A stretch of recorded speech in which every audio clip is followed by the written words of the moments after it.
you can talk just fine. So Yeah, I've had a couple where it was rough. It was rough. I believe it, man. I really do. Yeah, I mean, isn't that like such a common thread within our industry? Is like, insecure people or people just Yeah. unable to have conversations. Yeah, I've noticed it's more so just like a lack of personality. And I think that's maybe anxiety driven. Like a lot of us have anxiety, a lot of us 100%. have depression. And so a lot of us are like insecure about like being authentic and because we're always getting judged, right? And like especially with bodybuilding, like on stage, you're literally like the literal point of the sport is to be judged and critiqued. So I think a lot of people just want to stick behind their physique and sort of let their physique be their personality sort of thing. And I think it's just important to remember that like we're people, we're just like a normal human being with a little extra muscle. That's it. Right. Yeah, just a little extra. Okay. So you said you're at the what did you call it? The pure muscle? Yeah, pure muscle. I don't go there like regularly. I just go there like here and there. My buddy works for Rain, so he kind of like gets in for free, supplies them with Rain energy drink or whatever. And so we just sort of go together, or I go with Eye for an Eye media, Steph. She usually shoots like some of my content that I just sort of started doing. Okay. And yeah, so it's like I go there like maybe once a week sort of thing. Like that's sort of how, like it's not that far from me. It's maybe like 40 minutes. Okay. I thought I saw that it was in where's Pure Muscle? Is that out of Ontario or? Yeah, Ontario. It's Burlington, Hamilton. I know that doesn't mean anything to you. Like those are the cities, but I'm in Niagara region, so it's like a 40 minute drive for me. It's not too far. Yeah, 40. That's reasonable. I think when I used to live in Kansas City, I would drive. I think it was 30 minutes each way to go to a gym that was like relatively, bodybuilding esque. Yeah, that's sort of what we all do, man. It's just like whatever the gym that fits you best, you're just gonna drive. I used to drive 30. Well, I actually do drive 30 minutes to Niagara Falls, like still to this day. It's a fit for less, but it gets the job done. It was an old good life, so it gets the job done. Oh, okay. Yeah. Is there any like specific reason why you picked that gym over, maybe something closer? I have one around the corner, and I'm leaving now, like this month. It just sort of, dude, the gym I was training at has like one good treadmill. Like, oh wow. Yeah, like I trained at a gym with like one good treadmill. We don't have pins for the machines a lot of the time. The weights are all scattered. A lot of the cables and machines are like old and like they're like 20 years old. They haven't really been upgraded, maintained.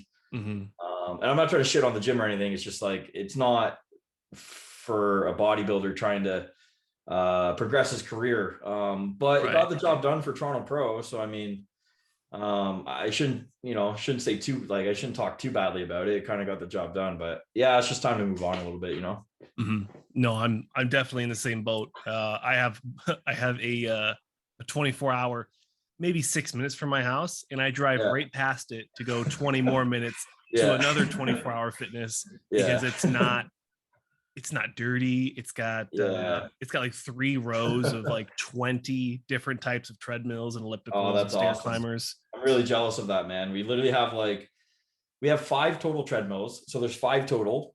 Wow. 2 of them, the incline one doesn't work for sure. The other one kind of works, but the incline doesn't work. And I have to do incline. Yeah. And then the 2 are like not really the greatest. And then there's like one that's like a good treadmill. So it's funny because I'll show up in the morning and like the morning crew will kind of like look at me and like, hey, do you need the treadmill? I'm like, no, like, do your thing. And then like, if I'm walking over, they're like, they'll get off that treadmill for me. Cause they're like, oh, I only have a couple minutes left. Like you take it, whatever. Oh, I just started, whatever. I'm like, no, it's all good. Like I'll take one of the other ones. They're like, no. Like you're doing your thing. And yeah, it's kind of funny and cool at the same time. Yeah. That's a really different environment. Yeah, definitely different, man, for sure. Yeah, good. I mean, they probably see you walking through. You got to go through sideways through the door, and they're like, I should probably give them this one. This is the new one. Yeah, no, they're really cool, man. It's just like a different crew of people, and definitely not an orthodox crew of people, but they're a great morning crew for sure. I love going in the mornings just to see them for sure. How big is the town you live in, like population wise? We got 50,000. 50,000, and you have a gym with 5 treadmills. That's, Yeah. I mean, I guess maybe I just go to like a big, it is a very big commercial gym, but Yeah. Like we have a Crunch Fitness, but that's super packed, not great machines and everything. And yeah, more unorganized somehow. So we honestly, dude, like my region, we don't really have too much, to be honest. mm-hmm. We have like Planet Fitness, like we have World Gym, but again, it's like super packed. Yeah. And I used to go to Worlds. I've been to like most gyms. It's just like you kind of get to a point where, like, especially at World Gym, people get comfortable with you there. And you know, I try to be very personable. I try to be very approachable. Like I'm not like a closed off person, especially being a bodybuilder. I don't really want to like put off that energy, but at the same time, it just sort of starts to interrupt your workouts a little bit and it starts to slow you down. So I try to go to gyms where I don't know too many people, or it's just that the vibe where people don't really talk to you. So that sort of thing. You know, after a couple of years, people get comfortable. You kind of just have to like switch it up a little bit, you know? Mm-hmm. No, I'm with you. I'm with you. I'd miss going. I used to have a World's Gym in Kansas City, and that was just such a nice environment to go into. It had all the nice pin loaded machines and plate loaded machines, and yeah, that was, I do miss that. But hey, here we are. I have a question. Do you know how I can change my webcam? How you can change it? Oh, to a different one? Yeah. Go to your it should be something like your output Video. or your input. There we go. All right, oh, there we go. Yeah, my bad. You're good. I thought the other one was pretty good. I had on my MacBook webcam, and I could see there was like a little thing at the top, like it was a black thing at the top blocking it. I'm like, what is blocking it right now? And it's my webcam, the webcam I got. Oh, yeah, no, it looks fine to me. Baby. Yeah, there we go. I need to upgrade mine. I gotta. Yeah, it's okay, but no, it's good, man. I think it looks good. Yeah, it's a good setup. Yeah, I think it's sick, dude. Yeah, I'm gonna have to get on one of these magazines for you, though. Oh, for sure. Yeah, well, I had the muscular development subscription, and then I moved locations, and I just stopped getting them. So yeah, I've got like all my old Flex magazines from like 2011, and yeah, that's so cool, man. And then I got really old ones. I don't even have them up anymore, but like I have a bunch of like Dorian Yates and Ronnie Coleman, Jay Cutler ones. Yeah, yeah, nice. I gotta switch them out. Switch out some of these guys. Yeah, I'm gonna have to get something. If I keep doing podcasts or whatever, I'm gonna have to get some sort of backdrop or something. I mean, it's such a great resource. You know, people, especially on my channel. You know, I started out doing kind of like Nick Strength and Power type stuff, and then people just wanted longer formatted videos. They wanted to get to know the athletes more. So I think cool, that's really where my channel's like going. So well, you have like a diverse set of like content anyway. So I think that's pretty cool. Like you definitely have different, like a variety, which I think is awesome, man. Mm-hmm. I've enjoyed it. It allows me to like sink in better with the community, and I really feel like part of the bodybuilding network. So it's been a lot of fun. We don't really have a lot of media either. So you know, the more media we have and the more consistent media we have, I think is awesome for the sport. And you know, even just as an athlete, I mean, I appreciate you even having me on, and I appreciate like what you do for the athletes, what you do for the sport, because like, you know, for me, it's just about growing the sport, man. And you know, I like positive content. There's a lot of clickbait, sensationalism, and whatever, man. At the end of the day, it sells. It gets clicks. It makes some money, and that's their goal, and that's awesome. And I think it's great to use the sport that way. But I can definitely appreciate the more positive and you know, just the content that helps grow the sport a little bit more. Absolutely. Yeah. I think I still need to figure out my slogan, but like advocating for athletes and promoting shows. That's all I care about. I don't care about anything else. Just getting guys on. The rest will come, man. The rest will come for sure. Yeah. Yeah. But I mean, after this, I mean, if you ever want to come back on, I have I'm starting to put together a list of like consistent people. I got a division for 212 guys. I've got I got quite a few different ladies that want to come on consistently. So I'm trying to get some shows together. Like we have like a women's Wednesday where we always have a couple ladies come on. We recap whatever shows happened that weekend. Maybe they bring on their athletes that did and smaller NPC shows, give them some spotlight. I'm definitely interested, man. For me, it's all about content and just giving back to the sport and sort of just providing a different perspective. Yeah. I think that's important, not only just for like the sport in general, but for the new athletes, for the people who don't know anything about anything, Oh yeah. and also for the athletes Knowledge. involved too, right? So Yeah. I feel so blessed because I'm just starting to hop into the NPC and being able yeah, to talk with some of the best pros in the world. Just being able to just literally I just sit here and I just ask you guys questions about just little things like uh I can't even remember. I was talking with Abby Bolton last week, yeah, another Canadian, loved it. dude, she's like around the corner from me. Really? Okay. Like I think she goes to the Crunch around the corner from me. I think she literally trains there. Wow. Yeah, small world, man. Yeah, after talking to her, I think I'm going to try getting a Canadian podcast going.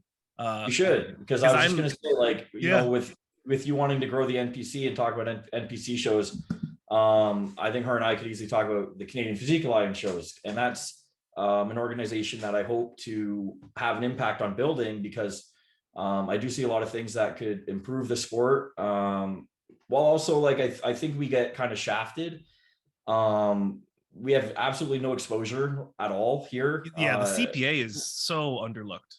Yeah, like relative to the bodybuilding industry, of course. Like I get it's amateur for sure, but like no one knows who our pros are. Like when I turned pro, it's not like I had like an interview. It's not like I had any sort of like anything. And I'm not saying I need it or whatever. I'm just saying like in general, like new pros relative to the USA, like when they win the USAs, it's like a huge deal. Like Yeah. in the States, they take everything to another level of like excitement, and I think that's important that we try and emulate that in Canada, or at least try to build something, like build something for the athletes to thrive in the IFBB versus just like kind of throwing them to the wolves. I love that. That's it's a big piece of like what I want to be focusing on. Yeah, Because I'm originally from Wisconsin, which is it's kind of Canada, not really, but yeah. I'm in California now with the Yeah, military, and people will catch me saying like my O's and my A's, and they'll yeah, they'll say things. So after talking with Abby, I was like, oh man, I need to get a Canadian podcast going together because yeah. that'd just be a lot of fun. Yeah, I think her and I actually would probably be a good team, to be honest, because we both like to talk and we both love the sport. Heck yeah. Yeah, but I love what you were saying about like really advocating for the the NPC guys, the CPA guys coming up. And especially this is going to be like a two-parter. The new coming pros in the California, or not the California, but the Canadian realm aren't Yeah, getting a lot of publicity. And you right. mentioned people coming out of the USAs or the I'm not going to say that. I used to say the Nats, but I always Yeah. mess that up. I always mess it up and I get roasted, so I'm not even going to say it. But those guys get so much publicity. You've got NPC Yeah, News Online there doing yeah, interviews. You've got Muscular Development, Flex Muscle and Fitness. You got RX Muscle. Like yeah, there's so yeah, much people that are promoting it. But then, yeah. like you said, you go to a Canadian national level show where they get a pro card, and who do you got? Like who's really covering and like putting those guys' names out there? No, no one. And you know what's funny actually is because I've always wanted to do that. Like I've always wanted to literally just promote the sport. Like here's the shows, here's the athletes who won, like congratulations, here's the new pros, here's how they're doing. Um, and call shows like IFBB shows even, Yeah. and especially like the national shows. But it's funny because I'm like, I don't know how to get started. I don't know anything about anything. Like I'm the worst with technology, dude. Even just setting up my microphone was Yeah. like driving me crazy. Yeah, so it's just funny how it's not that it's interesting how things work out, you know what I mean? Very interesting. Yeah, Tyler, it's nothing stopping you, man. Like when I got into this, like I didn't know anything. I just saw a something that wasn't being done to the Yeah, best way, and I was like, let me give it a try. Let me give it a yeah, try. And a year later, we're just getting over 6,000 subs, and it's a lot of fun. I got an yeah, audience, man. and people actually enjoy talking to me. So Yeah, um, man, you're doing a good job. yeah, we'll definitely I'll definitely hook up with you afterwards and see like what we can schedule for a Canadian show. Yeah, for But sure. we just had the Toronto Pro, Yeah, obviously, where you won the men's classic physique, qualifying for the yeah, Olympia. yeah. What was your thought? What was your feeling coming into the show versus coming out of the show? I'll be honest, man. Like, I had just full acceptance of whatever happened at that show. Beforehand, I literally just took every day as it was. Like, that was it. Like, today is the only day I'm worried about. I had zero stress, zero nerves, zero pressure, zero expectations. I did believe that I was going to win. Like, I believed. I didn't know anyone who was competing, so I'm not trying to like say I was better than anyone. It was just like this overwhelming belief that if I do the work, I'm going to be rewarded. And Yeah. and I was. And after the show, it was just full acceptance as well. It was I'm extremely grateful that I won. And I believe it was just a product of the work that was put in. I believe it was a product of the belief that I had. I believe it was a product of everything aligning the way it needed to align. After the Hurricane Pro, I stepped off stage. That was in October. Yep. We actually had a Toronto Pro in December. Yes. And there's a chance I could have won it. But there was this overwhelming feeling like you're not ready to win. You're not ready to be in that position yet. And I didn't feel like it would have been decisive if I had won. Like, I did, like it was this feeling that I didn't know. And I had decided literally at the airport in Tampa, I'm going to do Toronto Pro in June.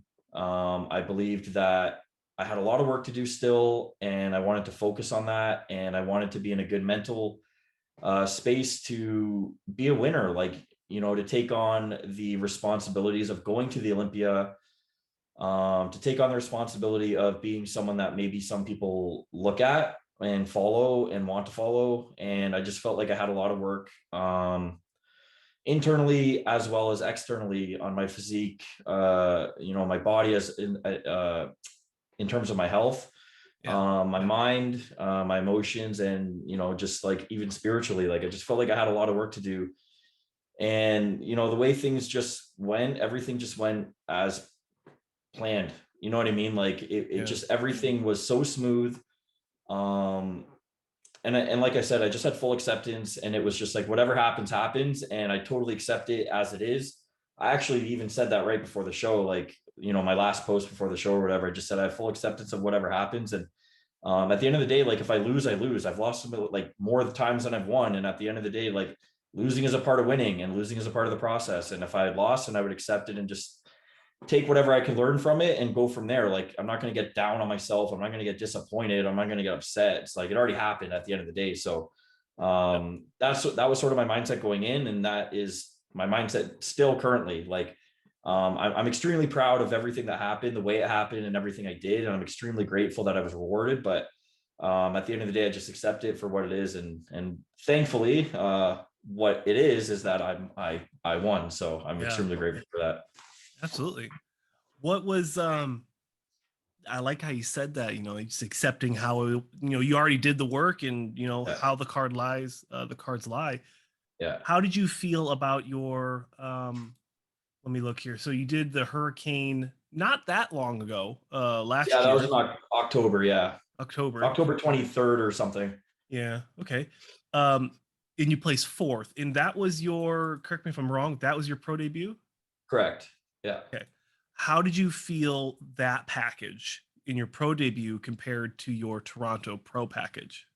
I'll be honest with you, I feel like it's like night and day. I was really proud of what I brought to the Hurricane Pro. I honestly felt I could have maybe placed a little bit higher if I had peaked into the pre-judging, but I unfortunately peaked into finals, and they don't rejudge the finals. Really? Yeah, I think they just judge the pre-judging, unless it's like super close. But yeah, I see that shot is from the finals. Like, I don't even think they have shots from the pre-judging that we can find. But I came in like a little bit watery because I didn't sleep the night before or the night before that. I traveled. Wow. Just like little minor things, and it's really not a big deal. Like, I'm extremely proud of that package too. But I felt I needed a little more size. I was standing next to Alex Cabernero, I believe is his last name. I apologize if I butchered it. Yeah. But he won the Arnold. Yeah, so you can see there, I need a little more hamstrings. My arms had to come up. That was one of my main focuses. So it was legs a little bit, mainly hamstrings, but my arms, and then my chest to back thickness as well. And my posing had to come up a lot, which it still does. I'm taking a little flack for looking like a bodybuilder, which I totally understand, but it's mostly just my posing and just like half a reason is because my back is actually twisted and my hips are not aligned. Okay. And my neck has like a huge like knot in it. Just from a it was just from a hockey injury like 10 years ago, and I never knew. Like I kind of like didn't know why I was so like off. It's my flow that's off. Yeah. So just like things I need to work on for this off season. I have a lot of treatments coming up, physical therapy, like osteopathy and arm and deep tissue and RMT and stuff like that. So yeah, a lot of work, man. I felt pretty good about that package. I felt my conditioning was really good. I just felt like I needed to work on some things, chest to back thickness, my posing, and just a few other things. Yeah. Okay. Hey, you feel pretty comfortable about like the improvements you made from October? Because how did your pro show prep look coming out of October? And then like how did that prep look coming into June? Oh, okay, so after October, I reversed really well. Yeah. I went up to, I put on a lot of size. I put on a lot of size in that reverse, dude. Like Really? I put on Wow. a lot. Like in a good way? Yeah, like a lot of good Okay. dense tissue. Like it was like Yeah. good tissue. I got a little bit softer this off season for me. Like I was still in good shape, but for me it was like a little bit softer. So we actually went a little bit harder this prep. And I had told Chris like I want even better conditioning. Like conditioning is a thing of mine as long as I have my shape and fullness. But I absolutely have no issue like really pushing the conditioning. So that was sort of what we did. We actually like went lower calories. I don't know the exact number, so I apologize, but we went lower calories this time than we did last time. Okay. It like averaged out like throughout the whole prep. I ate less food this time than I did last time, but it wasn't by any means low food. Like it was just lower food than last time. Yeah. That was because I had a longer off season last time too, and I was in really good shape for that off season. Whereas this time I got a little bit bigger, a little bit softer, which I'm okay with. And so this prep was a little bit like we pushed harder, but I wouldn't say it was harder at all. I actually felt like I never felt like it was prep this entire prep. So we went low, pretty low food, like 200 grams of carbs maybe was my like average, and then like my low was like 110. Fats like 40 to 50 the whole time, but like my high days were like once a week or once every 10 days, or like it'd be like 2 days straight every like 7 to 10 days. So my cardio was 60 minutes for most of the prep, right up until like peak week, for most of the prep, which is like my last prep was only 30 minutes. And then like I had 2 days of 50 minutes, and then we dropped right back down to 30 because I was already so lean. So I have a really fast metabolism too. And like most of the prep, I played hockey up until like 6 to 8 weeks out or something. So I was just like burning through everything. So wow. Yeah. So the prep was really easy, if I'm being completely honest. Like it never really felt like prep. Yeah, that's perfect, and coming in and then winning it and then not really having to struggle too much. I mean, that's a great scenario. I mean, if you could duplicate that for the Olympia, I mean, who knows? I don't really see why I can't, to be honest. Like I have zero cravings. Everything feels good right now. It doesn't even feel like I competed, if I'm being completely honest. Like that whole weekend didn't feel like a show day weekend. It just felt like another Friday, another Saturday, another Sunday. And I just like every day I woke up, I'm like, man, it just feels like another day. And that's just how I take things now. Like, and it's been helping me a lot mentally, is I don't like stress about like later. I don't stress about before. I just take it day by day. And honestly, I find that helps the prep go smoothly because you're not in your head. You're just like present, Yeah. It's a great way to look at that. Like I've never had an easy prep. I feel like I just started like 2 weeks ago and like I'm already like hungry. So well, I didn't either, man. I used to have really, really, really, really bad preps, like really bad, like nightmare preps. But I do think mindset is a big one. But I also think like focusing on your health is like extremely important. Making sure you're satiated, make sure your gut health is like optimal, making sure your sleep is optimal, but also the mindset too. Like I totally understand like the hunger and like I never felt hungry this whole prep. which is also weird. Like I was eating like protein and greens for all my meals, and I just was like, I was good with it. But I also think like the mindset of like not creating this value behind food, like not Yeah. focusing on like, oh, I need to eat, oh, I'm hungry. Like for me, it's like, man, we're eating 6 meals a day. It's like, we're not starving. You know what I mean? Like I eat 6 meals a day. All I have to do is train. All I have to do is my cardio. And half my job is making sure I sleep. It's like, when you think of it like that, it's just like, that is literally the best life that anyone could live. That is a bodybuilder. Like literally can't get a better life than that. So thinking of it like that, and just thinking of it as like, today is the day I have to worry about. And like, I have 6 meals today. Like, I drink enough water. I make sure my gut's happy. I make sure my gut's uninflamed. I make sure I sleep. And it's just like, it just makes things a lot easier, I guess. It's just like when you're sort of like focusing on the positives of it and what you're grateful for, rather than like, the bad part of it. Like, oh, I don't get to eat. Oh, I have to do cardio. I'm tired. I have to train. It's like, I don't know, man. This is like the best life, Yeah. Especially like at your level, are you doing bodybuilding full time, or do you have to like? Yeah, I do. To be fair, in fairness, I do bodybuild full time, and I coach as well full time. But yeah, man, this is my whole life right now, and I'm like really grateful for it. Yeah, I mean that's got to be a blessing, man. That just sounds like such a cool thing to do. It's like you got maybe some sponsors to help support you in some avenues, but you got your personal I have training no business sponsors right now, actually. No sponsors. Yeah. Oh man, I had write help that down. Yeah, I had help for my tan, but yeah, no, I have no sponsor. I've been offered a couple, and I have one open kind of right now, and for supplements, which I really appreciate, and I actually really love the company.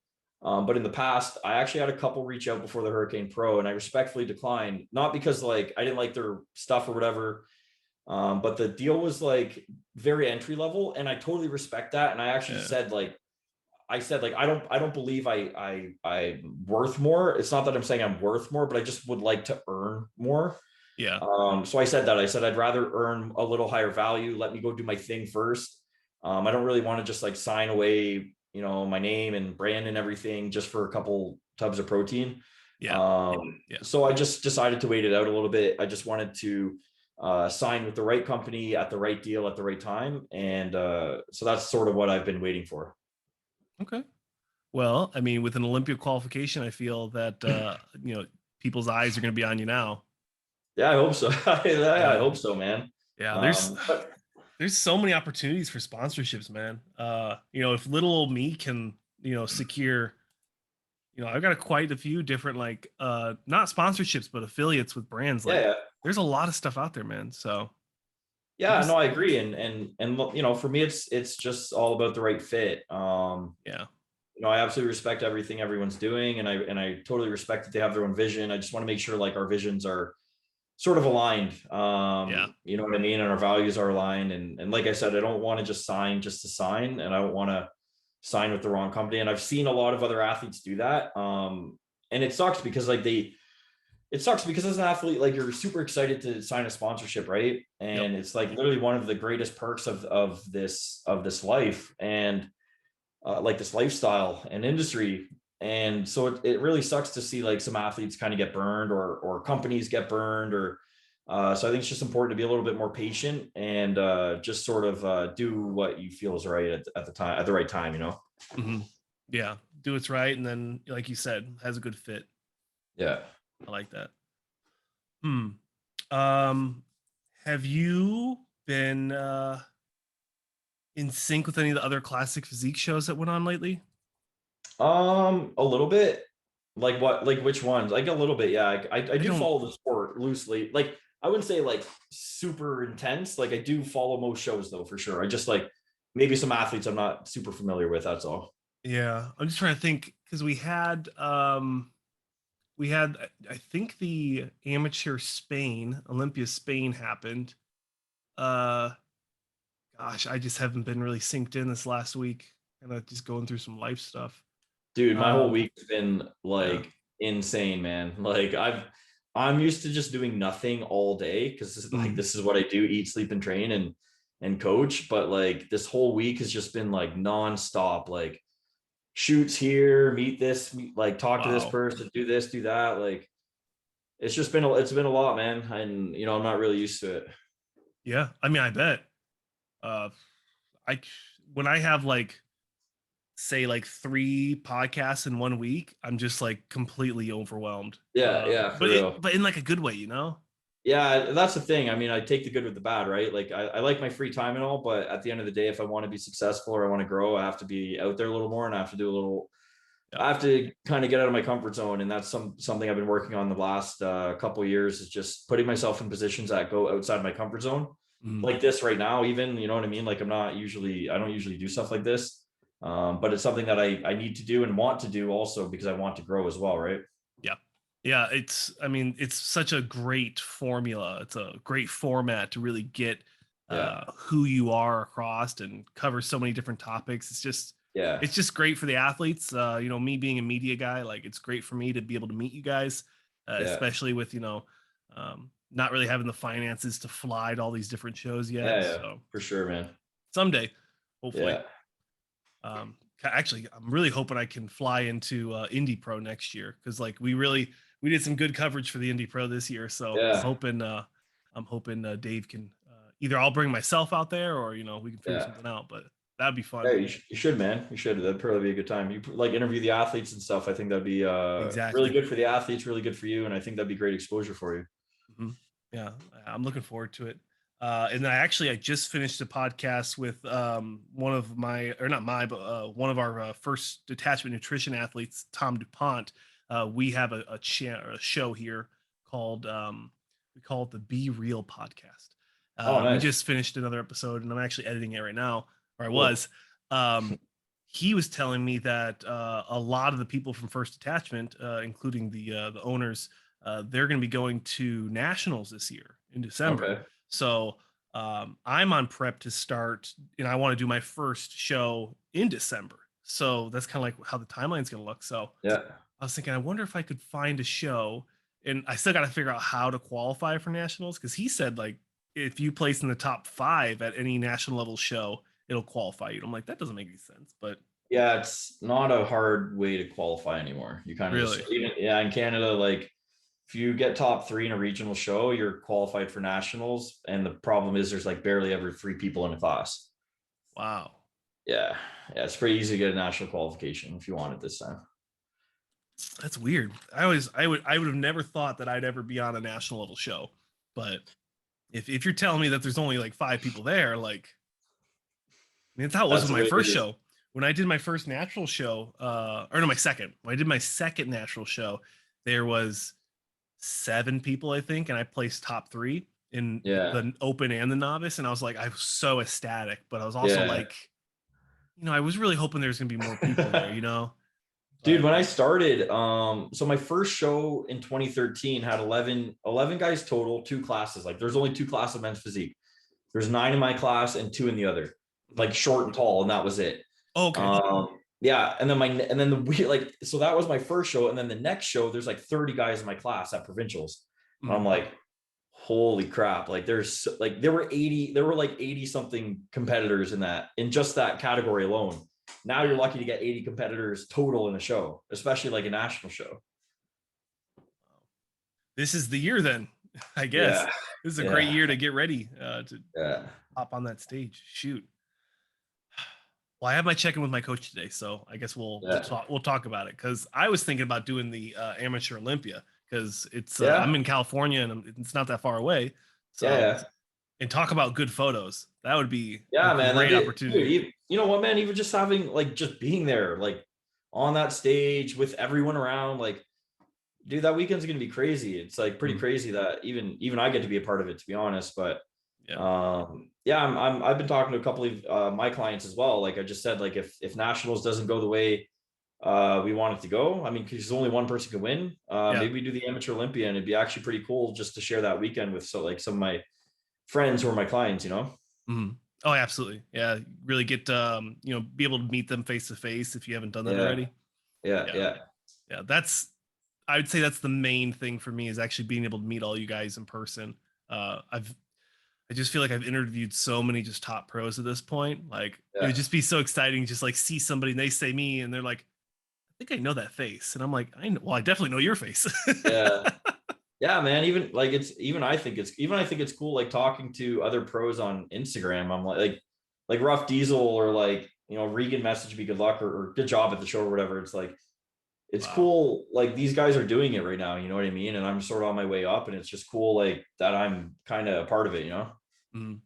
Yeah, it's yeah. I think I had Derek Lunsford. He messaged me once, and Oh, I nice. think he just commented once, and that like made my day. I was like, "Holy Dude, I crap!" think he followed me from his coaching account, and I was like, I'm pretty sure this is Derek Lunsford's coaching account, and Oh it's like him wow. and his girlfriend or whatever. It's like, yeah, I'm pretty sure he follows me on that account actually. When Rough Diesel, he followed me after the Hurricane Pro because his client or coaching whatever, like if somebody coaches with, Yeah, I think he did the show, Paul Canoe. I apologize if that's not how you say his name, but Paul Canoe or whatever. yeah, yeah. Yeah, he did the show as well. He got fifth actually. And so I like, in passing introduced myself to Terrence. I just said like, hey, I'm Tyler, just sort of like walked away or whatever. Okay, And he followed me after, which I thought was pretty cool too. it's very cool. I Yeah, sent it to a few of my friends. Terrence seems like such a cool guy. Yeah, he is, man. I'm really impressed with his content. Even like take away like the physique and everything. Take away the fact that he's second at the Olympia. Yeah. I just think he has like really cool content, man. I'm like, dude, I hope I can like work my way up just so I can do content with him. To be honest. Hmm. Now, do you think that that's coming from like his brain, like that content is his brain baby, or is it more of like a marketing team kind of getting together to think about I how to think it's do a bit that? of I think it's a bit of Bit of both. both. Yeah. Yeah, because I think he works with Enduring Aesthetics, if I'm Okay. not mistaken. Because I asked him about that actually. I was like, dude, like, what do you do for your content? Because like this is insane. He's like, oh, I work with Enduring Aesthetics. Like he's kind of like, I think he's kind of like the brains behind it, but I think Terrence is extremely creative as well. Like I think he has like a photography background. So I think he is extremely creative. So I think it's a little bit of both. Like I think the Enduring Aesthetics like sort of maybe creates the content, but I think Terrence is maybe the creative side as well as him. I think they both kind of collab with it. Mm, okay.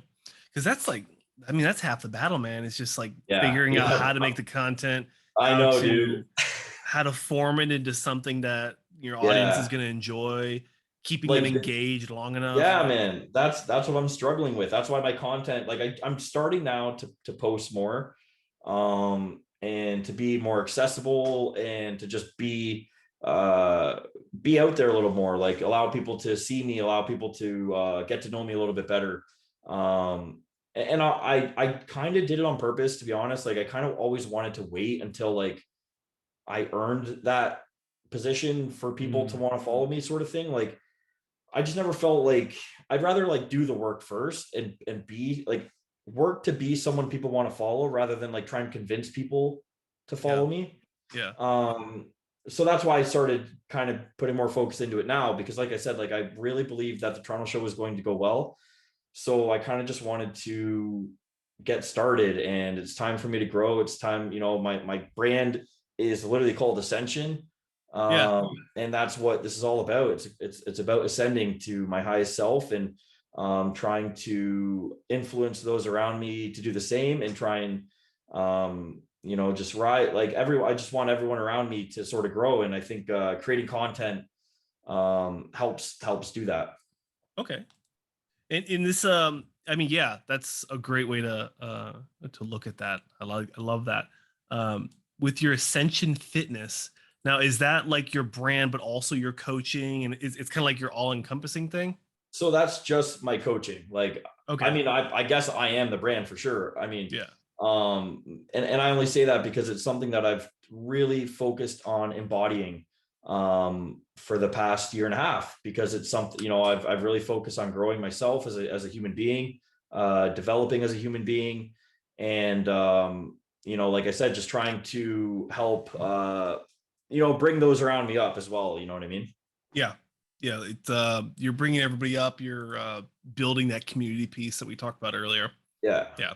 I feel like that's like what a lot of people are missing in bodybuilding is they're not thinking about building everyone up. They're just thinking about like, how can they make more money? Yes. Yeah, I agree. And that's been a huge thing for me, is learning that it's not about how successful I can be. It's about like how great of content I can make for my audience, and Yeah. what problems I can solve. Like It's if I what you always put them provide. first, you know? Yeah, man, it's what you provide that's going to sell. It's not trying to convince people or market yourself or manipulate people. It's about just being yourself, doing what you love to do. And at the end of the day, like if, as long as you love what you do, you're going to put a lot of care into it. And you're going to be very passionate about it. And people read that. You know, I believe even myself, like when I was coaching before, I believe it was a lot of ego driven. And when I say that, like, I don't feel like I was able to grow the way I wanted to grow, and I wasn't able to grow those around me. It was just like a buy and sell type of thing. Like they were just buying coaching and I was selling coaching, and like that was it. Because it was my ego, and it was just like about making money, but it was also about like how can I look successful? So I can look successful by having people win. So it's like I'm only trying to get people to win so I can look successful. You know what I mean? So now it's more just about them, and I'm really health focused, which I'm trying to make sure like they enjoy the process, they enjoy their lifestyle, and they enjoy every. I want them to enjoy like fitness. I want them to enjoy bodybuilding. I don't want them to Yeah. be miserable or hate it or hate prep or anything. And that's something I've really, really tried to focus on. And I've been fortunate enough to receive feedback, especially recently, that my clients have been having an easier time prepping. They don't feel like they're prepping. They don't have cravings. They're not like, you know, they don't have the typical prep feels while still reaching their goals. So that's sort of just what I've been focusing on, you know, within the past like couple of years. That's great. Does that really help with like, I know like maybe retention isn't the goal, but like I feel like a lot of people that go through prep, they get burnt out and Yeah. they don't want to do it again. Pretty much everyone has stayed on. The only guy who he just said I'm good. He basically just wanted me to get him shredded for this. So we did a bulk and then shred like for the past year, right? And he's basically like, man, I'm shredded right now. I feel great. I'm just gonna keep doing what I'm doing for the rest of the summer, and then we're gonna start back up in the fall. So like pretty much everyone's been retained. And although the goal wasn't necessarily like I need to retain these clients, I do want to give them an enjoyable experience where they want to keep going and they want to keep progressing, because it's very easy to stop working with your coach and then just completely fall off and go backwards. And then you have to 6 months of 1 year from now, you go, hey man, can you help me out? Like I fell off. Yeah. And I've had that a lot back in the past, because I don't think I created an environment that was enjoyable for them to want to continue long term. Um, and now that I've, you know, been able to do that, or hopefully been able to do that, and also so focus on their health that they feel good with what they're doing, that they just want to keep going, right? And that alone I think has been a huge benefit, but also like it's helping grow a positive community, a very supportive community. And that was like literally the reason, like I rebranded actually into Ascension. And the main reason was because I wanted to create a supportive, encouraging community for people. So then like they feel welcome, they feel supported. And like I said, like all of us together are building each other, and it's not like a competition, even if they're competing against each other. Like two of the guys competed against each other, and they're like, they're celebrating each other after the show, during the show, like you know what I mean? It's like, even though they're competing against each other, they don't look at each other as the enemy. They just look at it as like, whatever happens. At the end of the day, we both looked our best, and however the judges judge it is up to them, right? And and that's it's not like it's not like your clients are building their physiques based off of what their competition's going to be, you know? Right. Like they don't have that luxury of, you know, you being now an Olympian qualified athlete. You can look at the top guys and be like, okay, what are they rewarding? What are they not rewarding? When you come to those NPC shows, I mean, you just got to beat whatever you brought the last show. Dude, and just hope that you bring what you need. Absolutely. Like you can't control who shows up, and you can't control what the judges think that day. You can't control. The whole point of Ascension is you cannot control anything in the world ever. There's no one thing you can control other than maybe your mind and your body. But it's all about surrendering control and just having faith a little bit, and just like all you have to do is the work. And if you do the work, then whatever happens happens. And like I said, like either you either if you fail, you're failing forward and you're learning. So you're winning at the end of the day. And if you win, you win. But at the end of the day, even if you win, there's still some growing to do. There's still some learning to do. So it's like, we don't really need to put so much value on winning or losing necessarily. Like, yes, we all want to win, but at the end of the day, like whatever happens, happens, and you just take it and move forward, and that's it. Mm-hmm. Yeah. Well said. Well said. What else? What about you, like on the personal side, like what got you into bodybuilding? You know, how long have you been in bodybuilding? You just turned pro. I mean, I feel like we just skipped all the more important things. Yeah. Yeah, we got a little caught up, but yeah, okay. So I started training when I was like 17. I just started training. I got cut from like AAA hockey, and I was a hockey player at the time. I was playing AA, and I was like a good hockey player, but I was really small. I was like 110 pounds. Wow. When I was like 16 or 17 or whatever, and I was just getting pushed around. So it was just like, I felt not like no confidence. I was a really small kid. I was always the small kid, but always like fast, whatever. Mm-hmm. So I was like, whatever, I'll just start training. I'll just go to the gym type of thing. And then, dude, when I got there, like, so my whole life I've had like really bad depression, really bad anxiety, like really, really bad. Yeah. My body and mind were in a state of stress literally my whole life. And so I had gastroparesis, which means I like my gut is inflamed all the time. Oh goodness. Yeah, so I couldn't eat anything. I was always known as the kid who didn't eat. I would eat like toast and cereal like once a day each or whatever. So when I got into the gym, it was like this, like I felt this overwhelming feeling like this is where I belong. Like truly, like this was like the first time in my life that I felt like real, like purpose, like real joy. And then like I just got hooked immediately, obviously. Yeah. And then so I was training for like 2 years. And then funny enough, my mom of all people who knows nothing about bodybuilding was like, why don't you go do like one of those competitions? And I was like, I don't know, like I don't really know anything about it. Like I That's was thinking so like your mom, my mom, wow. dude, she knows nothing still, like she's still learning, and she's like my biggest supporter, don't get me wrong, but she knows nothing about bodybuilding. Yeah. She didn't know about like Physique, like there was no classic at the time. Physique was only in its first year ever. It was like 2011, 2012. And so like we knew nothing about it. She was like, go to, because I like to compete. Like I've played hockey and soccer my whole life competitively. Yeah. I've played every sport, like basketball, volleyball. I did badminton. I did track and field. I did cross country. I did swimming, which I was horrible at, but I did it. I played, I don't know if I said football. Pretty much everything. Football, or like soccer? American football. American? Football. Okay. I'm just making soccer. sure. I played soccer, football too. Like, wow. I played everything. Like I've done I just like, I believe in trying new things, and you don't know until you know. So exactly.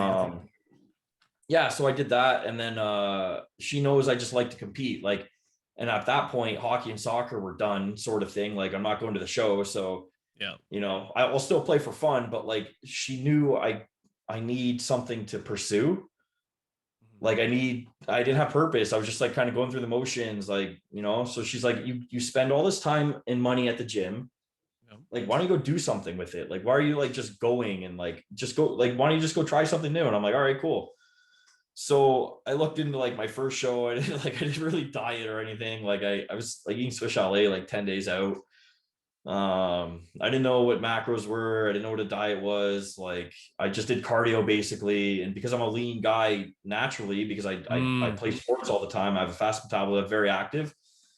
I ended up winning that show. And then like and I did everything wrong, dude. I cut water. I didn't eat any food that day. Like it was insane. Wow.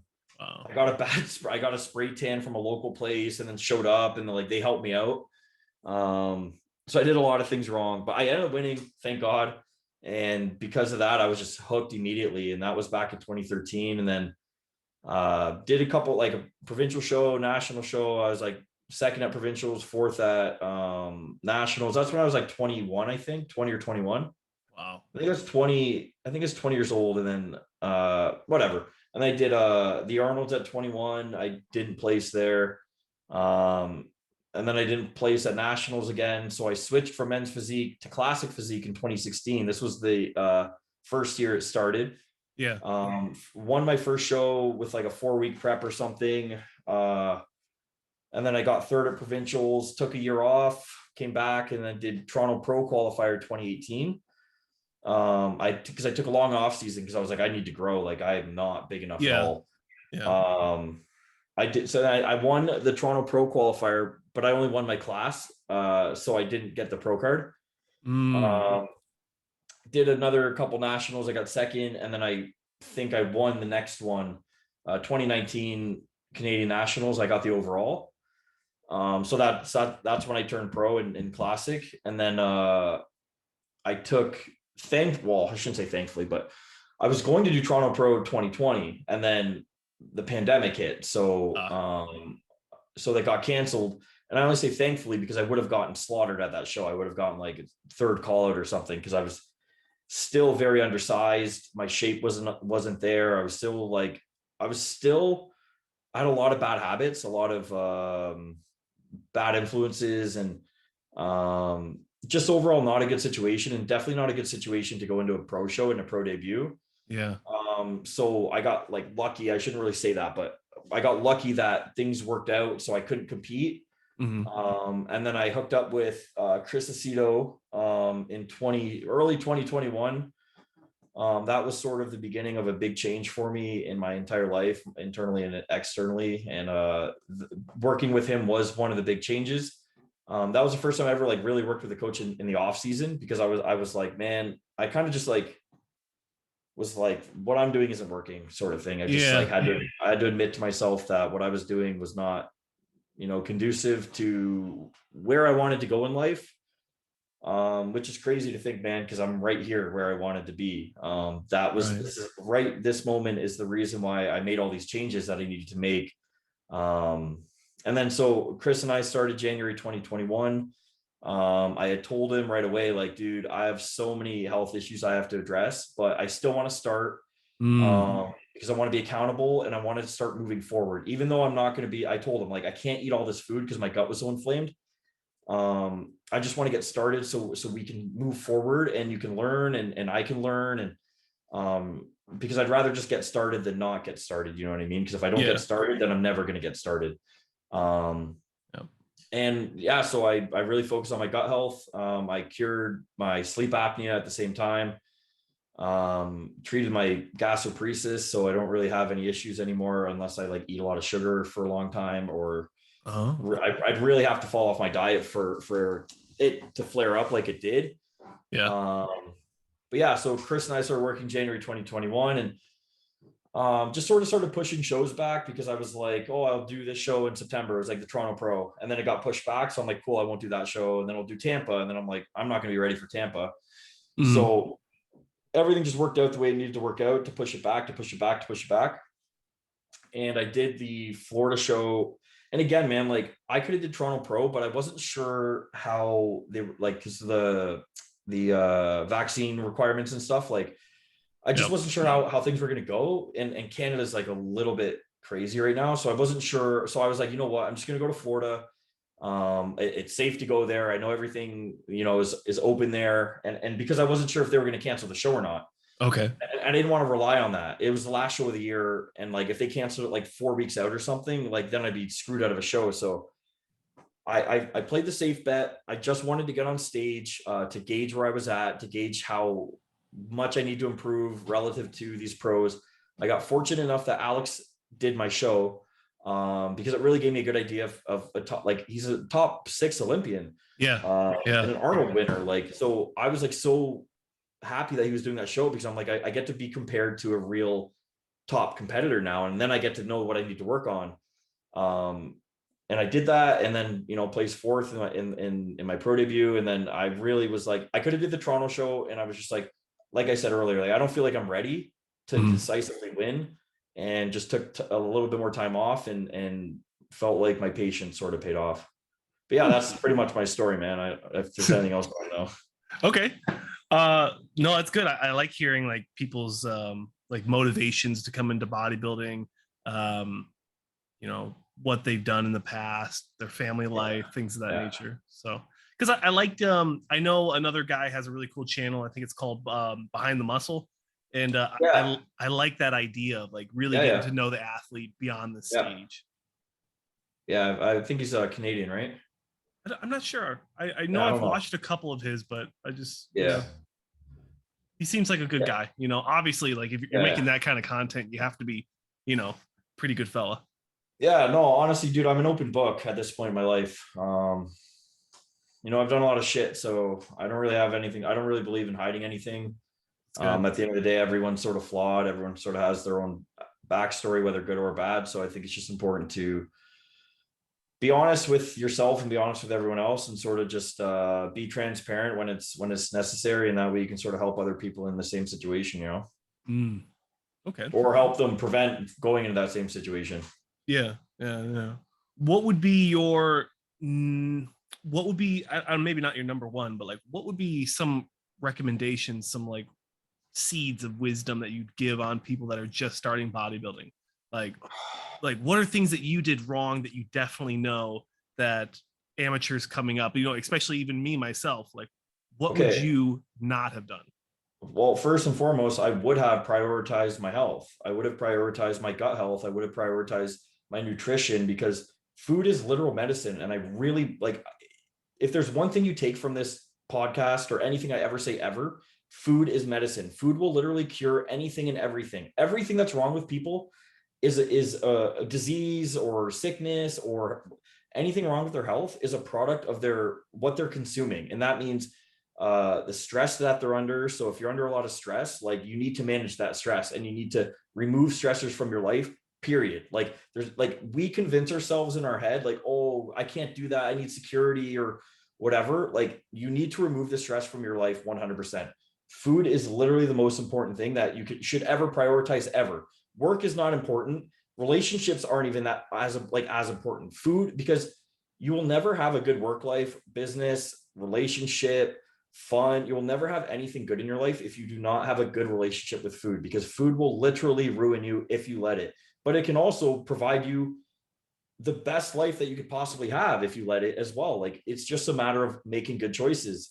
Another thing is, the drugs. Like one thing I learned, especially working with Chris, is like less is more. And I really, truly mean that. Like I'm taking the least amount of PEDs I've ever taken in my life, and I'm responding 1,000 times better. I do believe that has to do with my health as well, because like everything I consume, it works. Like everything, because my body is working the way it's supposed to work.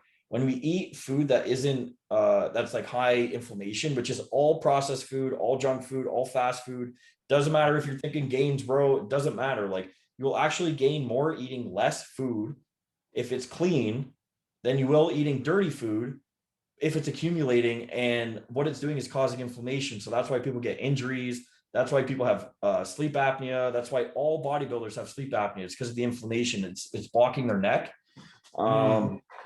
So that's one thing I've been focusing on as a coach, is anti-inflammation. There's a lot of ways around it: food, supplements, not pushing PEDs, making sure people are sleeping. Like these are all precursors to like the being the best bodybuilder that you can be. And I say that as someone who, up until I started working with Chris, I did the dirty bulk. Like I dirty bulked. All right. Like I didn't get crazy fat or anything, but I was eating fast food every single day. I was eating processed food every single day. Like I completely ran my body and mind into the ground with food alone. Another thing I'm even struggling with now is rest days. Like you need more rest days. Like you need to give your body rest, you need to give your mind rest. I know. Because we love to train, but training is a stressor, and food is a stressor, and life is a stressor, and the news is a stressor. Like everything is a stressor. And if it's stress, it causes inflammation. These are things like people need to take seriously, like gut health and inflammation, sleep, and how you handle your emotions, how you handle stress. Like these are all extremely important to being a good person, but in this respect, to being a good bodybuilder as well. I would also say make sure you hire a good coach, and just let them learn you, but also do your homework on the coach as well. Sort of get a feel for, are they going to care about your health, or what are they in it for? I would just do your homework on that. And also like make sure you compete when you're ready, but two, compete in the class that you fit as well. Like we see a lot of people who don't compete in the right class because like well, they like the look of a certain class and they want to be in that class, but maybe their body just isn't ready yet. So I would say that, like, just make sure you're sort of competing when you're ready at the right time, you know, and in the right category and everything. That's interesting, because I've been kind of toying with the idea of like which division I want to do, because I'm like 6'2", 6'3". Yeah. I'm on stage. Maybe I'll be like 190, 195, I think. Because that was last year. You'll know closer to the show though. Like, you know what I mean? Like, you kind of have to wait it out till your body starts to look like stage ready. And then you kind of, and you have a coach, man. I would just sort of like, just ride the wave, sort of let your coach do his thing, you know? I'm pretty much giving him the reins completely, because obviously I don't know what I'm doing, because it's been like 2 years since I've been on stage. So no one, hey man, I'm going to give you some advice. No one knows what they're doing. Facts. Yeah. Nobody knows. Everyone is essentially guessing, but we all have experience and we all have knowledge and we all have education, but no one knows, man. No one knows anything. Everyone we kind of just guess, sort of thing, based on what we know or based on what we've learned, and use it and go from there and learn. And like, that's sort of the best thing about coaching is learning, right? Like, and it's important to know like that you don't know everything. And that's another thing as a bodybuilder, the new bodybuilder, that they can learn is you don't know everything. And just because you've done a show or 2 shows or your nationals or a pro or whatever, doesn't mean you know anything or everything. And it doesn't give you the right to ever like talk down to people or like treat people like you know more than them or whatever. Like, always offer advice, but like don't like say, like, don't act like you're better than anyone, because at the end of the day, man, we're all learning. Like, you know what I mean? I'm still pro. I'm a pro now, and like I'm still learning to this day. Like, and there's still things I'm going to continue to learn. Hasn't that been like a blessing with you working with Aceto, just being able to learn so much from him? Yeah, man. And like, I'll tell you right now, Chris Aceto is very simplistic. Like, he's not a very crazy detailed person, but like, dude, the eye this guy has is uncanny. Like, I've never seen anything like it. Like, dude, I will like start to I have perfect sleep in prep, and like ever since I've gotten my health dialed in. Yeah. But like, there will be like a couple days in prep where I wake up a couple times, or I'll wake up at like 4 a.m. and I'm like, oh man, I'm not crazy tired. Like, I could probably get up right now.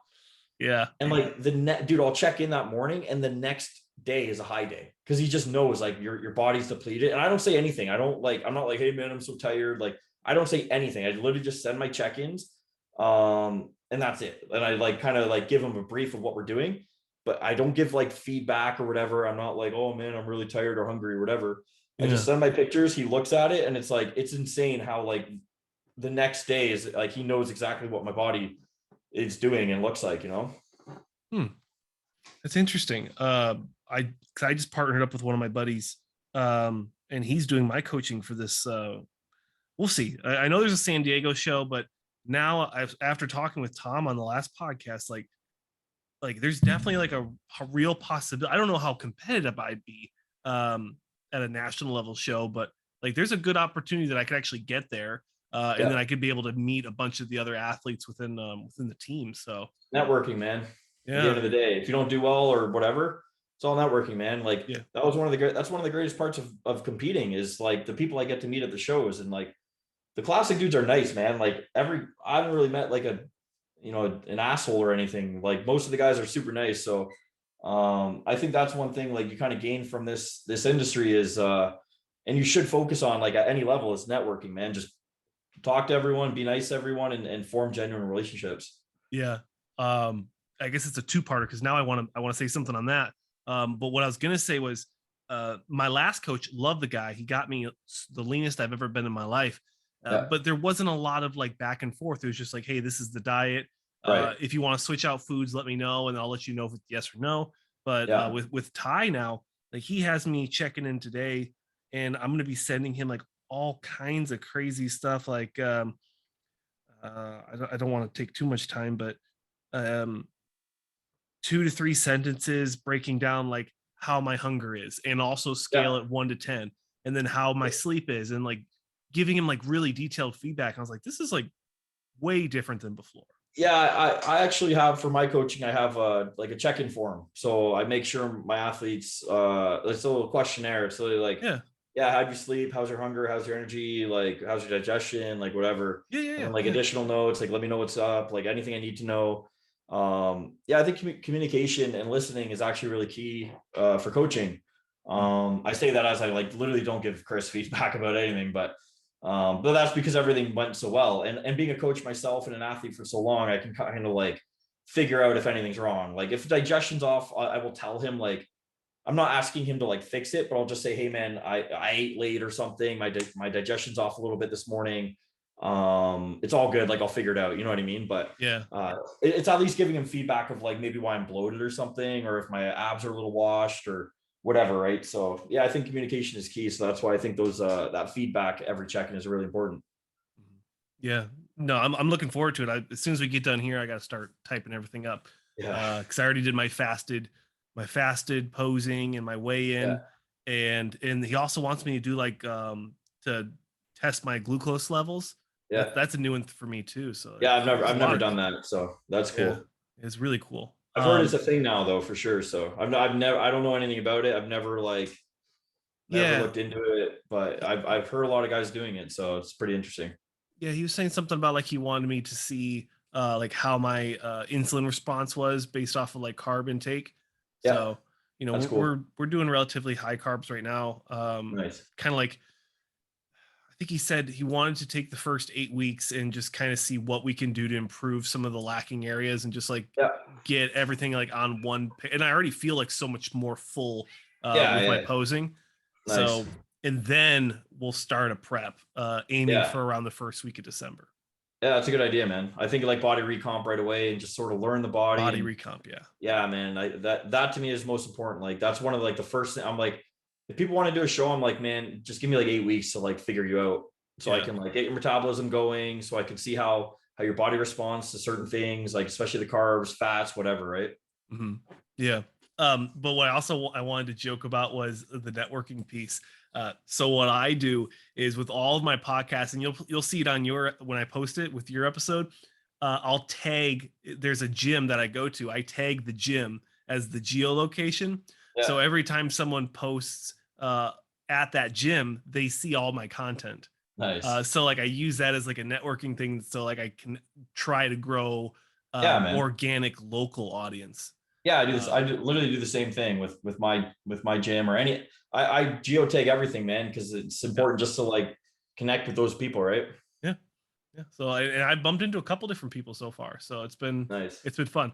And then Lord knows once I actually make like merch for the show, for the Yeah. channel, and I actually wear something that says Bodybuilding News Network, people are going to be, asking questions. So I'm Yeah, looking grab me a forward to shirt, that. man, for sure. Like I actually Yeah. like shirt, sweater, whatever. If you get oversized tees too, that'd be awesome. Well, yeah, because I wear everything. Everything I wear is like 2XL. Yeah, But like yeah, it's not like the real oversized, like the yeah, gasp yeah. stuff. Like That's what I have right now. I got it from yeah, Jet North. They actually hooked me up. okay. Yeah, Is it's it just kind of like like a blank or no? yeah, dude. It's a literally just a black oversized t-shirt, and it's like literally the best material too. Like it's literally the most comfortable oversized shirt that you could wear in the gym or outside. Okay. It's all black and get gray. Tell them Tyler Johnson sent you. Okay. Um, but yeah, dude, I just got it printed. Like I went to a local print shop Yep. and just got my logo printed on it. Yeah, that's what I'm trying to do right now, but I'm trying to find someone to do my logo like really nice because I Yeah. have like you'll see my sponsor is going to send me they're actually making a backdrop for me. Oh, nice. So you'll see the logo, but I want something a little different for like the first shirt. So Right. I Like don't you know, want to maybe change I'm the logo, you overthinking it. mean? Um oh, I don't know. Yeah, So dude, this is exactly what I go through all the it time, man. Like for real, I'm like, do I like this logo? Like that's why I ended up rebranding because I was mhm, like, it was Johnson Fitness and Performance, so JFP. That was like my old brand, yeah. but I felt like it was only as big as me, right? Like it was only ever going to be as big as Tyler Johnson because it was literally my name. So I felt like if I wanted to build a community, I needed it to be bigger than me. Mhm. But that whole time I was like looking at my logo JFP and I'm like, oh, should I change it? I Mm. was like, I'm just not, I didn't love it. Like it was comfortable, it was secure, it got the job done, but I was like, I don't love this. Like I don't look at it and I don't feel what I Yeah. want to feel out of it. Now I do, thankfully, but Good. Yeah, man, I totally relate. Like you're always Yeah. like, man, do I love it or not? You know? I'm gonna give the viewers an inside look on what my brain goes through every day. So in my free time, I work on Canva to. I don't even know if I should put this stuff out there, but fuck it. Nice. So like this is what I want to do for like my first show. My first Yeah. shirt is like something like this, big on the back, and Yeah. then like you understand what it is. But then like I don't know if I want to do something like this or something like Right, this. right, Like right, right. You know what it's you could just do, so man, tough, is you could pick your favorite 4 or whatever, 3, Yeah, 2, whatever, and then just post it on your Instagram and get people to vote. I could do that. Yeah, Or YouTube or whatever. Get people, yeah, and yeah, then obviously you get people engaged, right? They get like super interested in it. And then they're more inclined to buy it too. Cause like if they picked it, it's like, oh nice, like my design won. Maybe maybe they'll grab it. yeah. Right. Yeah, I probably just need to just do something. Just put it out there for people. Yeah, man. You just need to like just commit and just do it. Yeah. Because I've already made one shirt for me that I wear sometimes. It's a white tee, Yeah. but I've honestly I have probably like 30 blanks in my closet right now of different colors that Yeah. I could just start printing because I have everything. I have a print Why don't you do press. that, I man? have Just I dude, have a just do vinyl like 10 cutter. different designs. Do every design you want to do, wear it, and then just like maybe post it and be like, yeah, what do you think of this? At Yeah. least then you have your own, right? Then you have like all these different designs and like maybe 5 Mhm. of them are really good. And then you have 5 different shirts now to sell, right? Yeah. And if people like it, then, especially since I do everything out of my house, like I Yeah. can just print it on the spot for somebody if they want it. Why not? Yeah. Fuck it. Maybe I'll do that. I've been, and I don't even want to get started. Like I have my own like clothing brand I've been working on for Yeah. years. Yeah. I have so many designs I've put together and like I Yeah. have yet to even build the website. So Yeah, man. I'm one of those guys. Like it's Yeah. just, you Tons of just sit on ideas, it. but you're like you're like, what's the best idea? Yep. Yeah. I'm the What same, do dude. people want? Like what are Yeah, people going to buy? Like, that's why I struggle with content because I'm like, I struggle in my head. I'm like, I don't know what people like, and I don't want to like post all this content or create all this content. People don't like it. Then it's like, well, that was kind of a waste. Like, I just want to make sure. I wish there was a way like we just figure out what people like, you know? I did supplement reviews for over 5 years and the average view was like 40 views. Yeah, So I trust me, I get it. I know, man. Well, Like here you are now. You know what I mean? That there's a reason yeah, it didn't work out, man. At the end of the day, yeah. there's a reason for everything. And like I said, you got to try new things and fail. Mhm. You know, if you fail, then you learn, and that's just a part of winning. You know. Yeah, it's so much better to try and fail than to never try and then regret never trying. Absolutely. You never know until you try. Yeah. Yeah, I took on um we'll probably finish with this. I took on a leadership position. I'm in the military. I took Yeah. on an opportunity to teach at a leadership academy, and it Nice. was the hardest thing I've ever done in my life. It was like 16 hours a day for 22 Yeah. days straight, and you're doing nothing but just teaching leadership. And I think I lasted 5 months before I had to request a reassignment. That's all right though. And 5 months, man. It's not bad. That's a lot of work, dude. So yeah, I mean, at the end of the day, you did it, you tried it, didn't yep, really like it at the end of the day, like, for that long. And yeah, it's all good, man. It's just an yep, experience that you got.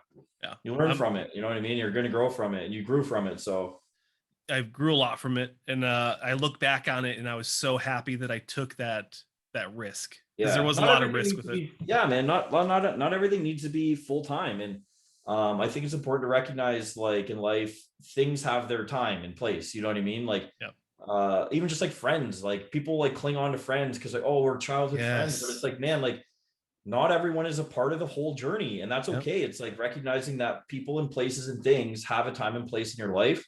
Appreciate it for that time Yeah. and know when to grow and know when to just let go of it, you know? Yeah.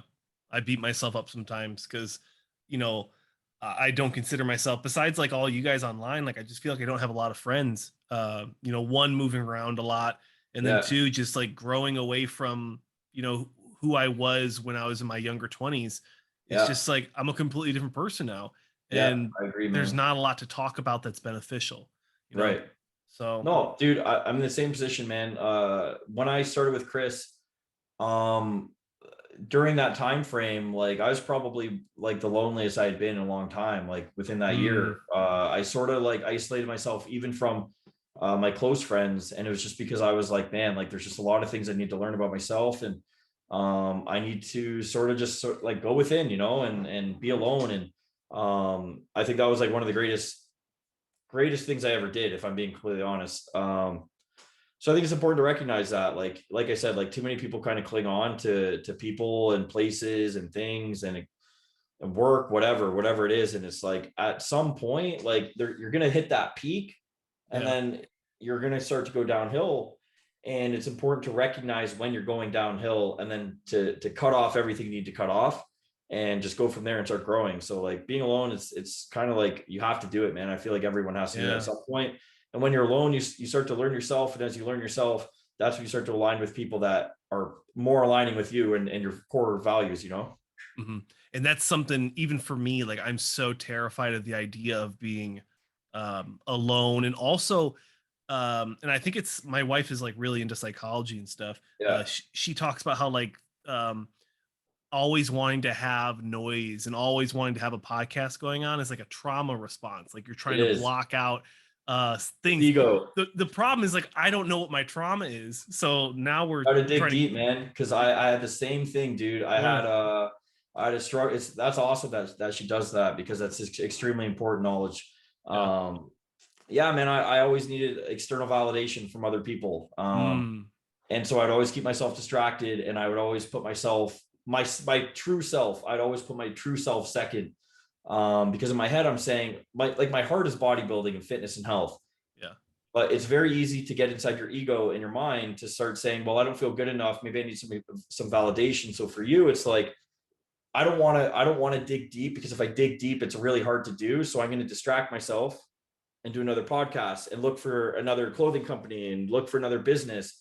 And what we're doing is constantly distracting ourselves, because it's our ego in our mind telling us that, like, no, you need more, you need more, you need more. When really what we need is to stop, heal. Like we need to listen to ourselves. And for you, it's like, well, what do you feel like? Why do you feel like you need more? Right? There's something there that says like Josh, like there's something that's that's telling you like that something isn't right. You know what I mean? Like what do you feel and why? And I think that's important. And it's so interesting, man. I've just been learning about it a lot recently, is like how our ego controls us and how it literally prevents us from wanting to do what we actually want to do. And it's like, it's just a mind fuck, man. It really is. Yeah, she's really been on it lately. She like notices tendencies listen, and notices man, listen like to her trauma responses. Yeah, and it's like, okay, so maybe I should look into this. So yeah, be alone with yourself. Terrifying, man. In silence. 100%, man, dude. I'm gonna be completely honest, man. I cried like for weeks on end, like by myself. I was dissecting all of the bad things I've done. I was dissecting the person that I was and why. And it was freaking hard, dude. And that's why I was alone, because I'm like, I don't like relate to anyone right now. I don't relate to myself anymore. I'm not even myself. Like the person that I thought I was, I'm not that person anymore. And so it's like, how do I relate to my friends if I don't even relate to myself, who was the person that became friends with them in the first place? Do you know what I mean? So it's like, that was one of the hardest and best and most enlightening things I ever did. And that's literally the only reason that I'm in the position I'm in now, where I'm not stressed. I'm not like, that's why I won the show. That is literally the only reason why I won the show. I'm telling you right now, if I never did that, I never would have been in this position, even just to talk to you right now. And it was literally one of the hardest things I ever had to do, but it was also just like the most freeing and most liberating thing I ever did was actually like figure out why I am the way that I am, why I'm so angry, why I can't be alone, why I need distractions, why I have an ego, and how my ego controls me. And I'm still learning that to this day. Like, you know, if I have moments of anger or annoyance, whatever, I'm just like, oh, I step back and I'm like, first of all, why did I feel that? And second of all, how can I handle this situation better next time? How can I handle my emotions better next time? And just how can I make sure I'm still moving forward? Yeah. Guarding that energy. Yes. Very meticulous. I that's one thing I've been really wanting to share with people, is be very meticulous with your energy. And that's a prep thing and a life thing for sure. We're going to have to bring you on next time. Me, Jared Keys and Tom DuPont. we really want to dig into a mental health episode. Cause like we started talking about man. like depression and suicide. Yeah. And, Oh, like, I know and it was about like it. within the last 5 minutes of the episode, I'm like, oh guys, I can't do Yeah. this. Yeah. No, I know all about it, man. I'm definitely really, really open to talking about that for sure. Now I need to go and do cardio and think about like how I'm blocking everything out while I'm listening Yeah. to Joe Rogan talk about weed and stuff. Yeah. Sorry, man. No, you're good. It's the things you need to hear, not the things that you want to hear. Yeah, no, for real. Honestly, dude, if I were you, I would sit down with your wife and let her sort of help you figure it out. Because if that's what her job is, I can only imagine she's very good at guiding the conversation to allow you. I mean, maybe I don't know, maybe it's weird because your wife, but at least then it sort of allows you to dig deeper on things, because you're saying you're not entirely sure what the trauma is. Right. Like, dude, I was thinking about things from like my childhood that I was just like, I didn't even know this existed. That's what I'm terrified about. And that's why I pushed it off for 5 years now. No, man, do it now. Cry for the next 6 months. And I guarantee you're going to come out a different person, a very enlightened person. And I say enlightened as in a way, like there's not going to be a lot of darkness anymore, and you're not going to be weighed down anymore. And I feel like that weight is literally restricting us from being the people that there's a disconnect between the person that I think I am, the person that I want to be, and the person that I actually am. You know what I mean? There's a massive disconnect for a lot of us. And that was just one thing I needed to admit to myself and then address. And it was not fun, man. It was not fun, but here we are at the end of the day, and we made it through. And I'm just really grateful for that experience. Yeah. I mean, our experiences make us who we are, Yeah. And it's necessary, man. It's necessary for every single human being to go through that. And the sooner you do it, the better. Yeah. Yeah. That's the plan. I reached out to the online therapy, and they said they get in contact with me. So good for you, man. You'll see, the more you come on the channel, you'll start to see my things, like just really bad self-image. And if you watch one of our first episodes where I had Jared on, like he actually like stopped the podcast and like had a little preach with me about like how when you're not even an NPC guy and you're talking with top IFBB pros, it has that it's that thought in the back of your head. It's like, what am I even doing here? That's something I always battle with. Oh, that's our ego comparing. Yeah, it's really interesting, man. I would actually really recommend the book Power of Now by Eckhart Tolle. Highly recommend that to anyone. I would actually highly recommend Think Again by Adam Grant. And I would also recommend How to Do the Work by Nicole LePera. Those are my top 3 recommendations for understanding how to be conscious, understanding how to be present, and understanding the ego, and then understanding how to deal with trauma, understanding how to heal from trauma, and understanding how to be open-minded as well, and sort of like getting away from being caught in our current beliefs, because every one of us has an ego, and like every one of us has our belief system, and we're all like set on it. We're all like, these are my beliefs, and there's no wavering and whatever.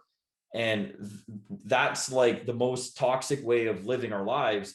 So it's extremely important. That's one thing with my coaching that changed. That book changed my coaching, because I'm like, oh man, I need to get rid of I need to unlearn a lot. I need to like unlearn all of my current coaching and training and nutrition and lifestyle methods, everything.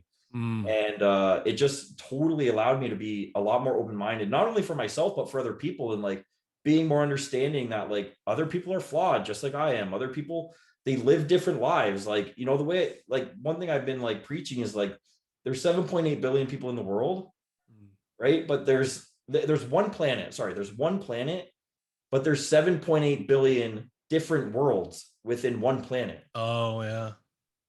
Every single human being every single life being sees life differently than one another. And it's important to be open-minded to that. Like, we're always like criticizing people for not living the way we live or not thinking the way we think. And it's like, well, they have a different life. They have a different perspective. Like, they see things differently, and maybe their opinion, and everything's an opinion at the end of the day. So it's like, you can't be like offended or insulted by someone else's opinion, because like at the end of the day, that's just their perspective from what they have, learned over their life and what they've experienced.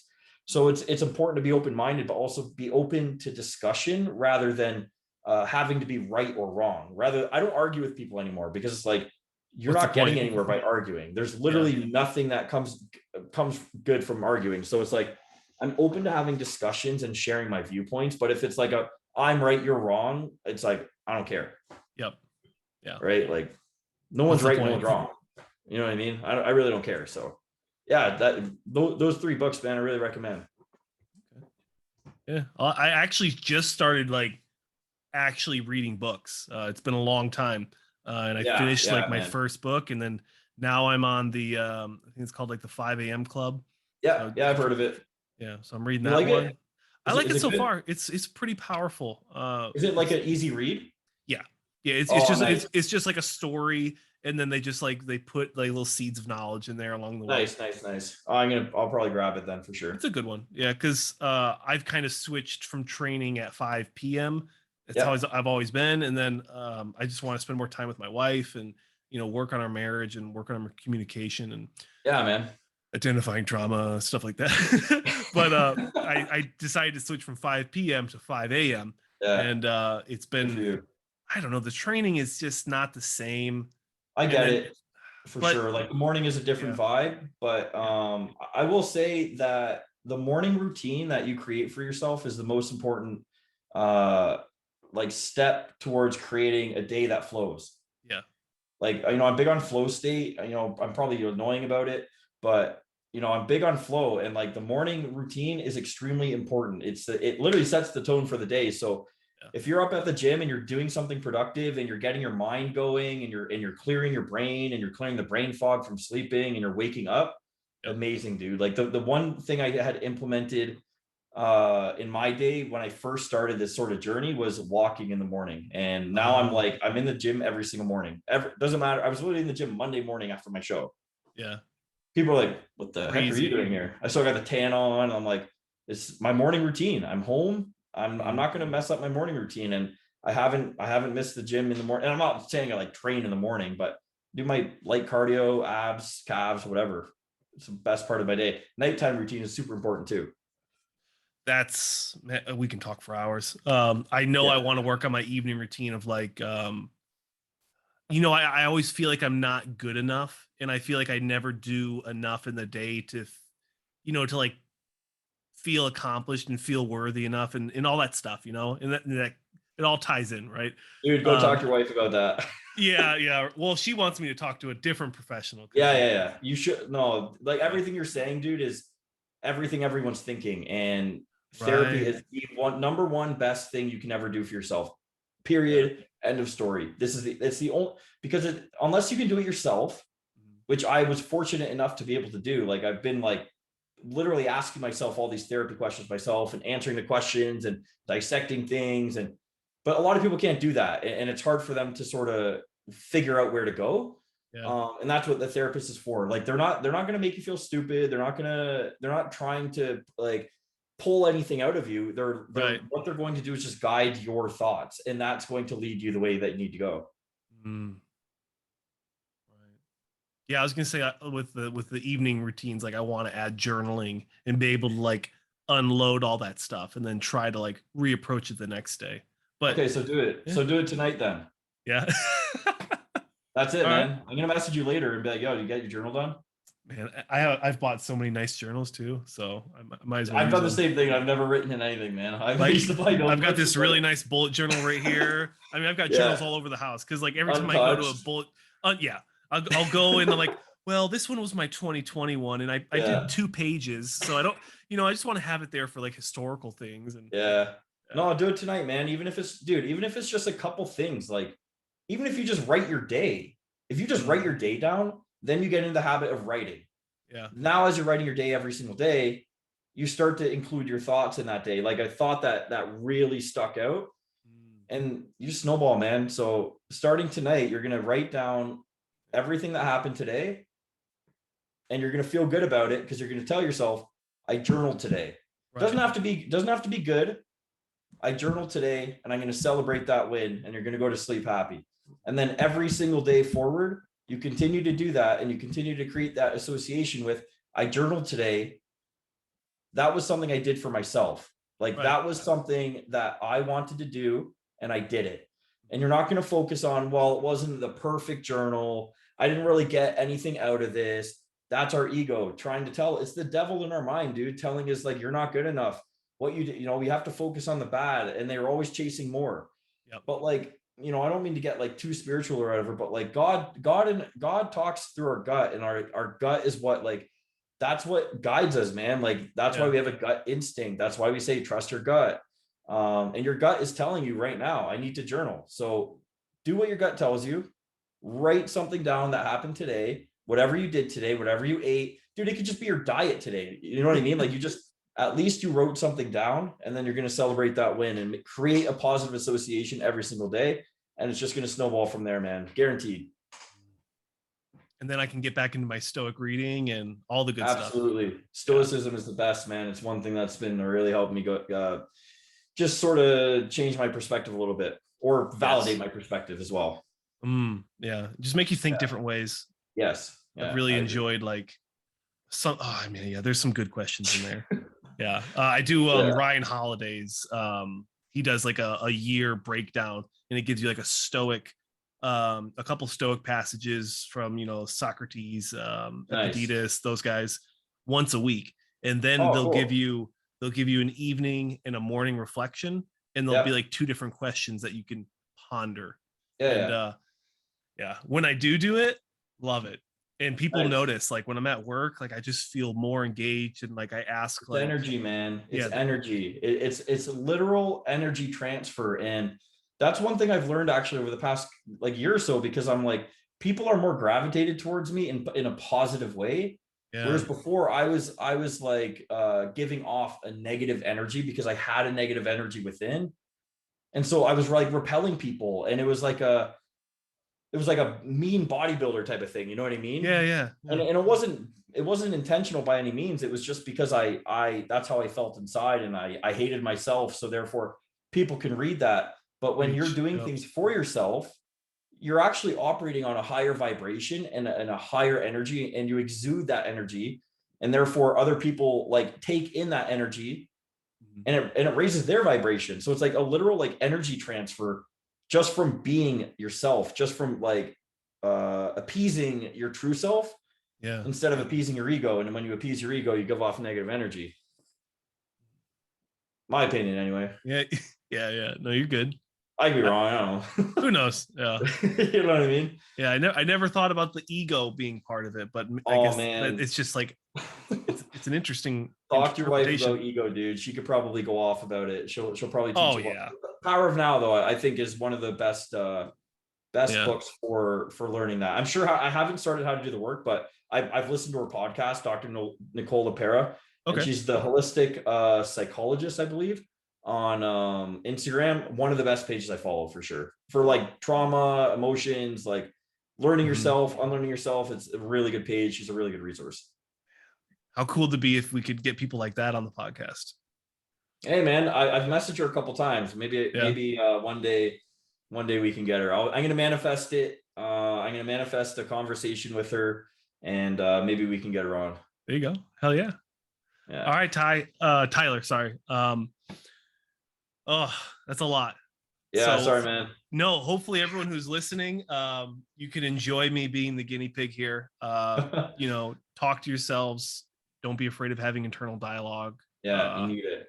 You need it. You need it. You don't want to be 28 and, you know, just slowly starting to understand yourself. So figure it out when you're young. Tyler, any last words of wisdom? Words of wisdom. Just prioritize your health. Honest to God, gut health is the most important thing. I swear it saved my life. It really did. I wouldn't be here talking to you if I never did it. Nothing I said would have. You know what? I encourage you to listen to. I have 2 podcasts done, not like my podcast, but on the Athletes podcast. Shout out to my buddy Dave Stark. He's a great guy. He's more into like sports athletes though. Okay. So I was fortunate enough to be the meathead that got to come on to this podcast. Okay. Yeah, I have one pod. I was like one of it, like number 7. I was like one of his first podcasts ever. And then I just did one recently, like a few months ago or a couple months ago. Yeah. The reason I say that is because you can see the pre-gut health and the post-gut health. And mental health and everything, and trauma response and healing, and disengaging the ego, and being my authentic self, and all that fun stuff that we just kind of went through. You can really see the difference, or listen to the difference. You can actually see the difference because you can see how inflamed my face was. You can kind of see, like, wow. I looked older. Like I used to get told I looked like 35 and I was like 25. Wow. You know what I mean? Now I'm 28 and people are like, "Are you 22?" Like, kind of jokingly, but it's like, it's still a nice compliment. And like, I was losing my hair. Like, now it's coming back. My hair, like, even my beard is coming in stronger. Like, my face is looking a lot healthier. Mm-hmm. You can literally see that in the podcast too. Like, I was like, anyway, that's one thing I would really, really stress is health, especially as bodybuilders. Like, we always justify bodybuilding as unhealthy. Like, oh, bodybuilding is unhealthy. Like, I promise you, I just went through an entire contest prep and thank God won a freaking pro show. Feeling completely healthy. Like, I'm gonna get my blood work this week just so I can see everything. But like, I took PEDs. I was low calorie, whatever. I was doing cardio every day. I was training every day. But I never ever once felt like I didn't have control over my health. Like, honest to God, I never felt like I was like sick. I never felt like I was sluggish. It was just a very smooth, healthy prep. And that is solely because, well, a few reasons, but because I prioritize my health. And that's not just for bodybuilders. That's for literally anyone and everyone watching. Yes, especially, I've noticed not everyone that watches my channel, which is literally called the Bodybuilding News Network, is into bodybuilding. I had a coworker tell me that her and her boyfriend were sitting there watching one of my coverages of the show, and they were trying to figure out the physiques and what to critique and what was good and what was bad, and they have no idea what bodybuilding is. Yeah, but they I think that's just know awesome, though. they just know my terminology, and they're like, "Oh, look, the abs look a little washed out." I'm like, "What are you?" They told me that at the gym this morning. It just blew my mind. This guy looks a little flat, and you're like, "Do you even know what flat is?" No, but I heard you say it, so I'm gonna say, Yeah, they don't look awesome. Really, really, really good, so I'm gonna say they're flat. Yeah, that's awesome. So that was weird, but yeah. Shoot, man. And you said you're not really affiliated with any sponsors right now? No, I do have a clothing offer coming. Okay. But I haven't signed or agreed to anything. Yeah, I guess I'm a free agent, so to speak. Okay. And then you have your fitness coaching. Are you taking on any new clients right now? Yeah, I actually just started. I kind of like I was a little bit closed off for like, the last month or two of prep. I did take on like a couple, but yeah, I'm open now. I'm taking on clients. I'm a little selective. I kind of just want people who are committed. And I don't mean that like as in a high fitness level. Like, you don't need to be like jacked or shredded or a top bodybuilder or whatever. Just someone who's committed. You're going to be disciplined. You're going to be committed to the process, and you're just ready to do the work. That's really all I'm asking for. Oh yeah. All right, guys. Tyler, honestly, man, probably one of my best podcasts. So I really appreciate you coming on. Making it work, man. We really hit and miss for it was at least a week. So it's good. Oh man, I really appreciate it. Like, truly, like, this is like literally the first like real bodybuilding podcast I've been on. I really appreciate you reaching out. I really appreciate you having me on. I really appreciate your fans and followers watching this. I appreciate anyone that supports me if they watch this. Yeah, man, it's crazy. I've thought about this for a long time. Yeah, it's crazy that's happening. So I really appreciate it. Well, what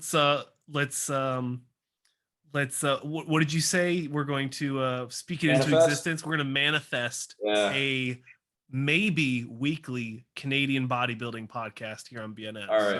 All right. So let's get after it. Absolutely, man. I really appreciate it. Thank you. Yeah, absolutely, man.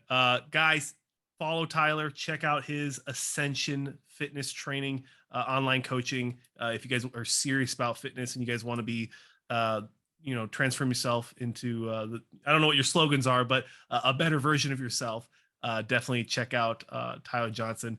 Tyler, congratulations on the Toronto Pro Classic Physique Olympia qualification. We're very excited to see you in Las Vegas this December, back in Las Vegas. Yeah, it's crazy to hear that. Thank you so much. I really appreciate it. Absolutely, guys. Like I said, follow him. Tyler, thanks for coming. Thank you.